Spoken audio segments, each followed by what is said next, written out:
जय शिवराय मित्रांनो.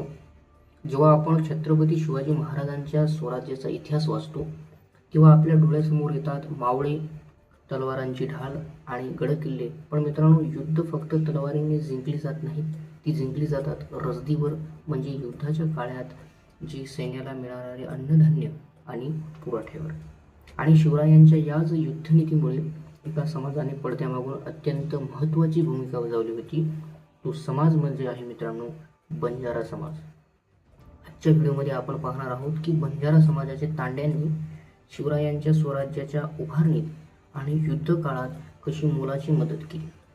व्हिडिओ शेवटपर्यंत नक्की पहा, कारण हा इतिहास कदाचित तुम्ही पहिल्यांदाच ऐकत असाल. मित्रांनो, छत्रपती शिवाजी महाराजांचे एक आज्ञापत्र आहे ज्यामध्ये सैन्याला रसद पुरवण्याचे किती महत्त्व आहे हे सांगितले आहे. शिवरायांचे सैन्य जेव्हा मोहिमेवर निघायचे तेव्हा त्यांच्यासोबत हजारो मावळे असायचे. या मावळ्यांना वेळेच्या वेळी अन्नधान्य, मीठ आणि इतर जीवनावश्यक ज्या वस्तू आहेत ती वस्तू पोहोचवणे हे सर्वात मोठे आव्हान असायचे. त्या काळात आजच्यासारखे ट्रक्स किंवा रेल्वे नव्हत्या. अशा वेळी मदतीला धावणारा तो बंजारा समाज. बंजारा समाज हा त्या काळातील सर्वात मोठा आणि विश्वासू व्यापारी समाज होता. हजारो बैलांच्या पाठीवर धान्य लावून एका ठिकाणाहून दुसऱ्या ठिकाणी दुर्गम भागात पोहोचवण्यात या समाजाचा हात कोणीही धरू शकत नव्हते. विजापूर असो, मुघल असो की स्वराज्य, बंजारा समाजाचे तांडे संपूर्ण भारतात फिरत असत. छत्रपती शिवाजी महाराज हे केवळ राजे नव्हते, तर ते उत्तम दूरदृष्टी असलेले नेते होते. त्यांना माहीत होते की बंजारा समाजाला जंगलाची, डोंगराळ भागांचे आणि खुप्या रस्त्यांचे अचूक ज्ञान आहे, जे शत्रूला कधीच माहीत नसायचे.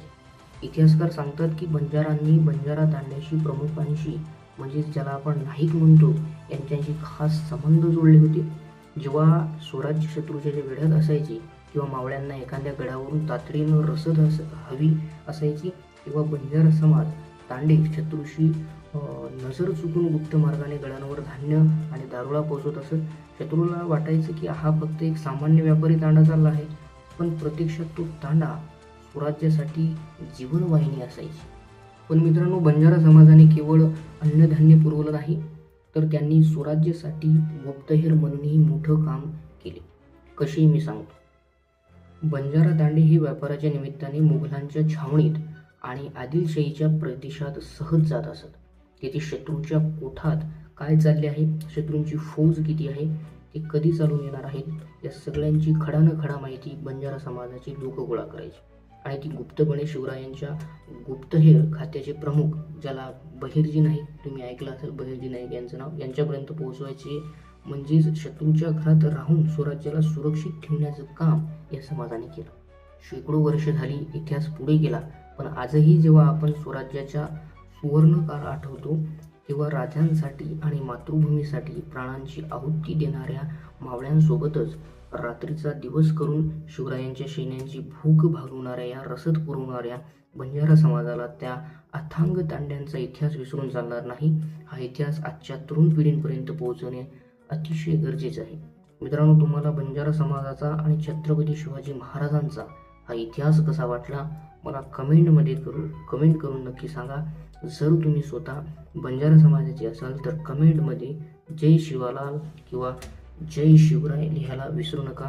व्हिडिओ आवडला असेल तर लाईक करा, शेअर करा आणि चॅनलला नक्की सबस्क्राईब करा. मित्रांनो, भेटूया अशाच एका नवीन आणि ऐतिहासिक व्हिडिओमध्ये.